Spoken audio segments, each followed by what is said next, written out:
Hi friends, this is Bani and welcome to my channel. বন্ধুরা, আজকে আমি তোমাদের জন্য একটা ইম্পর্টেন্ট টপিক নিয়ে এসেছি। এটা হলো সেন্টেন্সে হ্যাভিং এর ব্যবহার। দেখো, হ্যাভিং কে আমরা সেন্টেন্সে একটা অ্যাকশন ভার্ব হিসাবেও ব্যবহার করতে পারি। আবার সেন্টেন্সে হ্যাভিং একটা জিরান্ট হিসাবেও ব্যবহৃত হয়। আবার সেন্টেন্সে আমরা হ্যাভিং কে একটা পাস্ট পার্টিসিপল ফর্ম হিসাবেও ব্যবহার করে থাকি।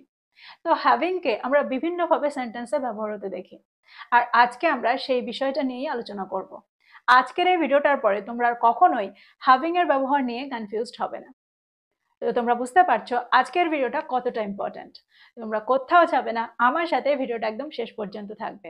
যারা চ্যানেলে নতুন অর্থাৎ প্রথম আমার ভিডিও দেখছো তারা প্লিজ চ্যানেলটাকে সাবস্ক্রাইব করে নিও, তাহলে যখনই আমি ভিডিও আপলোড করব তোমরা নোটিফিকেশন পেয়ে যাবে।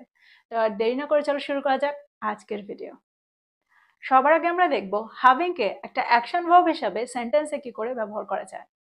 দেখো, অ্যাকশন ভার্ব হলো সেটাই যে ভার্বটা সেন্টেন্সে সরাসরি কাজ করছে।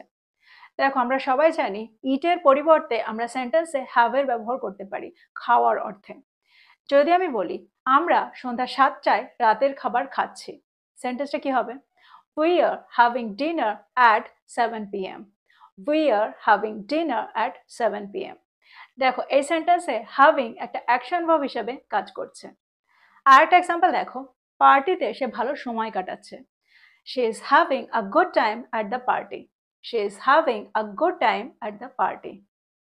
সে একটু ছোট্ট করে ঘুমিয়ে নিচ্ছে। She is having a short nap. She is having a short nap. সে তার বসের সাথে কথোপকথন করছে। She is having a conversation with her boss. She is having a conversation with her boss. আমি ছুটিতে একটা দারুণ সময় কাটাচ্ছি। I am having a great time on vacation. I am having a great time on vacation. যদি আমি বলি সে স্নান করছে, he is having a bath. He is having a bath. তারা তর্ক বিতর্ক করছে, they are having a debate. They are having a debate. আমরা একটা বিচার মন্থন সেশন চালাচ্ছি। We are having a brainstorming session. We are having a brainstorming session. তো আমাদের মনে আসতে পারে ব্রেনস্টর্মিং সেশনটা কাকে বলা হয়। দেখো, ব্রেনস্টর্মিং সেশন আমরা সেটাকেই বলবো যেখানে কিছু মানুষ একত্রিত হয়ে মিলিত হয়ে কিছু আইডিয়া বা কিছু সলিউশন নিয়ে আলোচনা করে। তারা নতুন নতুন কিছু ক্রিয়েটিভ সলিউশন বার করে, সেটাকে আমরা বলবো ব্রেনস্টর্মিং সেশন। আর একটা এক্সাম্পল দেখো, আমার ঘুমের সমস্যা হচ্ছে। I am having trouble sleeping. I am having trouble sleeping. দেখো, এই সেন্টেন্সটাকে আমরা বিভিন্নভাবে বলতে পারি। আমরা এটাও বলতে পারি I am struggling to sleep. I am struggling to sleep. I am having difficulty sleeping. I am having difficulty sleeping. দেখো, সেন্টেন্সে এই স্ট্রাকচারটা দেখে তোমরা অবাক হয়ে যেও না, তোমরা কনফিউজড হয়ে না। আমরা এখানে ট্রাভেলের সাথে স্লিপের ব্যবহার যখন করেছি, স্লিপের সাথে আমরা সরাসরি আইএনজি কে ব্যবহার করেছি, আইএনজি কে যোগ করেছি। দেখো, যখন আমরা সেন্টেন্সে একটা নাউন আর তার সাথে একটা জিরান্টের ব্যবহার করি, তখন আমরা ভার্বের সাথে আইএনজি কে যোগ করতে পারি। তখন স্ট্রাকচারটা ঠিক এমনই হয়। এরকম স্ট্রাকচারে আরো কিছু সেন্টেন্স দেখো। যদি আমি বলি ঠিকানাটা খুঁজে পেতে তার কষ্ট হয়েছিল, he had a hard time finding the address. He had a hard time finding the address. তোমরা বুঝতে পারছো এই স্ট্রাকচারটাকে আমরা সেন্টেন্সে কিভাবে তৈরি করছি। তো এই সেন্টেন্সগুলোর মধ্যে দিয়ে আমরা এটা বুঝতে পারলাম সেন্টেন্সে হ্যাভিং একটা অ্যাকশন ভার্ব হিসাবে কি করে কাজ করে। এবার আমরা দেখব হ্যাভিং সেন্টেন্সে জিরান্ট হিসাবে কি করে কাজ করে। সেন্টেন্স দেখো, সেন্টেন্সের মধ্যে দিয়ে তোমরা আরো ভালো করে বুঝতে পারবে। পোষা প্রাণী থাকা একটা বড় দায়িত্ব। Having a pet is a big responsibility. Having a pet is a big responsibility. সেন্টেন্সটাকে খুব ভালো করে বোঝো। দেখো, এই সেন্টেন্সে ইজ হলো ভার্ব, আর ইজ এর আগে পর্যন্ত পুরো ব্যাপারটাই কিন্তু নাউন। অর্থাৎ হ্যাভিং আ পেট পুরোটাই একটা নাউন, আর এখানে হ্যাভিং একটা জেরান্টের কাজ সেন্টেন্সে করছে। এই সেন্টেন্সে হ্যাভিং হলো একটা জেরান্ট যে সেন্টেন্সে নাউনের কাজ করছে। আর একটা এক্সাম্পল দেখো, একটা ভালো পরিকল্পনা আয়োজনে সাহায্য করে। Having a plan helps with organisation.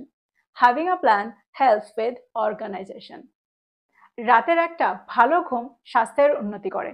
Having a good night sleep improves health. Having a good night sleep improves health. পরিষ্কার লক্ষ্য থাকাটা উপকারী। Having clear goals is beneficial. Having clear goals is beneficial.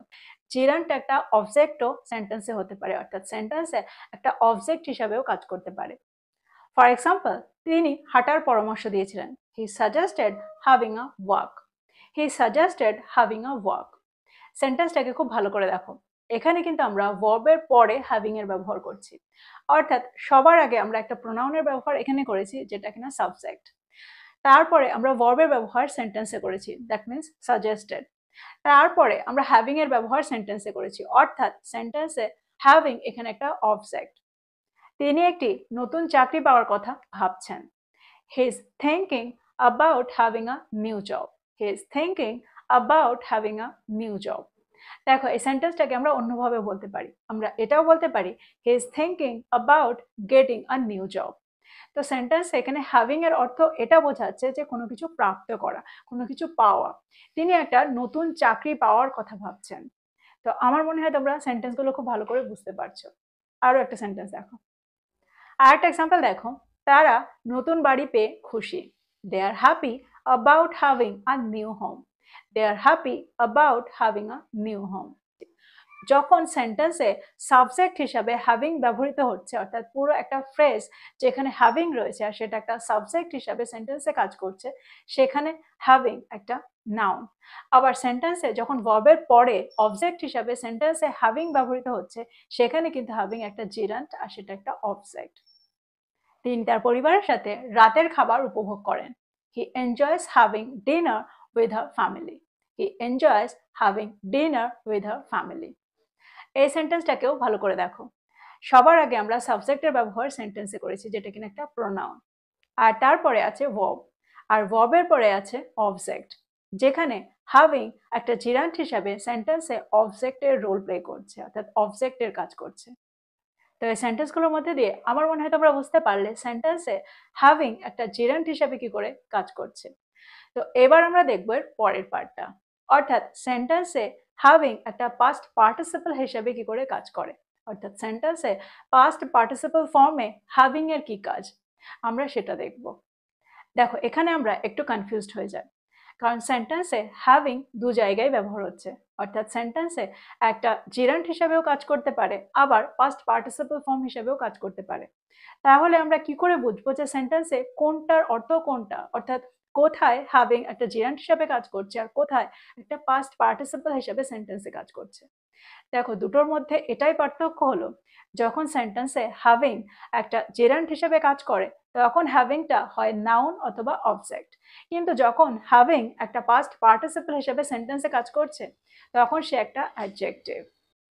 দেখো, সেন্টেন্সে হ্যাভিং যখন একটা past participle ফর্মে ব্যবহৃত হয় তখন সেন্টেন্সে সাধারণত দুটো কাজ করা বোঝায়, আর যে কাজটা আগে হয়ে গেছে সেখানে আমরা সেন্টেন্সে হ্যাভিং এর ব্যবহার করব, অর্থাৎ পাস্ট পার্টিসিপল ফর্মে ব্যবহার করব।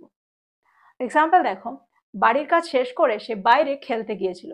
Having finished his homework, he went outside to play. Having finished his homework, he went outside to play. এই সেন্টেন্সটাকে খুব ভালো করে দেখো। দেখো, এই সেন্টেন্সটাতে দুটো কাজ করা বোঝাচ্ছে। একটা কাজ হলো বাড়ির কাজ শেষ হয়ে যাওয়া, আর আরেকটা কাজ হলো সে বাইরে খেলতে গিয়েছিল। তো দুটো কাজের মধ্যে যে কাজটা আগে হয়ে গেছে সেটা হলো হোমওয়ার্কের কাজটা। সে হোমওয়ার্কের কাজটা আগে শেষ করেছিল, বাড়ির কাজটা সে আগে শেষ করে ফেলেছিল। আর ঠিক সেই কারণে এখানে আমরা এই ফর্মটাতে আমরা পাস্ট পার্টিসিপলের ব্যবহার সেন্টেন্সে করেছি, অর্থাৎ যে কাজটা আগে হয়ে যাবে সেই কাজটার সাথে আমরা এই ফর্মটার ব্যবহার সেন্টেন্সে করব। আর একটা জিনিস তোমরা এখানে মনে রাখবে, আমরা সব সময় হ্যাভিং এর পরে যখন সেন্টেন্সে হ্যাভিং একটা পাস্ট পার্টিসিপল ফর্মে ব্যবহার হচ্ছে তখন আমরা হ্যাভিং এর ঠিক পরেই ভার্বের থার্ড ফর্মের ব্যবহার সেন্টেন্সে করব। তো আমার মনে হয় তোমরা বুঝতে পারছো সেন্টেন্সে হ্যাভিং এখানে পাস্ট পার্টিসিপল ফর্মে কিভাবে ব্যবহার হচ্ছে।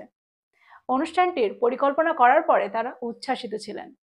They were excited after having planned the event. They were excited after having planned the event. বেশি সময় কাজ করার পরে সে ক্লান্ত হয়ে পড়েছিল। After having worked overtime, he was tired. After having worked overtime, he was tired. প্রতিযোগিতায় জয়ী হওয়ার পরে সে গর্বিত হয়েছিল। She was proud after having won the competition. She was proud after having won the competition. গাছে জল দিয়ে তিনি হাঁটতে গিয়েছিলেন। After watered the plants, she went for a walk. After watered the plants, she went for a walk. দেখো প্রত্যেকটা সেন্টেন্সকে তোমরা ভালো করে লক্ষ্য করে দেখতে পাবে, প্রত্যেকটা সেন্টেন্সে কিন্তু দুটো করে কাজ বোঝাচ্ছে। আর দুটো কাজের মধ্যে যে কাজটা আগে হচ্ছে সেই কাজটার সাথেই আমরা পাস্ট পার্টিসিপল ফর্মের ব্যবহার করছি। প্রকল্পটি শেষ করার পরে তিনি সন্তুষ্ট ছিলেন। She was content after having finished the project. She was content after having finished the project. তো প্রত্যেকটা সেন্টেন্সকে আমার মনে হয় তোমরা খুব ভালো করে বুঝতে পারলে। আর এটাও বুঝতে পারলে সেন্টেন্সে হ্যাভিং কখন জিরান্টের কাজ করছে আর কখন পাস্ট পার্টিসিপলের কাজ করছে। আর এটাও বুঝতে পারলে হ্যাভিং কখন সেন্টেন্সে একটা অ্যাকশন ভার্ব হিসাবে কাজ করছে। তো এই ছিল হ্যাভিং এর কিছু ব্যবহার। প্রত্যেকটা ব্যবহারকে নোট ডাউন করো, প্রত্যেকটা সেন্টেন্সকে নোট ডাউন করো, আর এই স্ট্রাকচারে আরো সেন্টেন্স তৈরি করো আর সেগুলোকে ব্যবহার করো। যত তোমরা ব্যবহার করবে এগুলোর সাথে তত তাড়াতাড়ি তোমরা সরগর হয়ে যাবে। আর হ্যাভিং কিন্তু খুব ইম্পর্টেন্ট একটা কনসেপ্ট। এটাকে যত তাড়াতাড়ি তোমরা রপ্ত করতে পারবে স্পোকেন ইংলিশে, এগুলোকে ব্যবহার করতে তত তাড়াতাড়ি সুবিধা হবে। তো এই ছিল আজকের ভিডিও, এই ছিল আজকের টপিক। ভিডিওটা ভালো লাগলে লাইক করতে ভুলে যেও না, বন্ধুদেরকে শেয়ার করো যারা ইংরেজি শিখছে। So this is all about today. I will be back with another video. Till then, take care. Thank you for watching this video. Bye bye.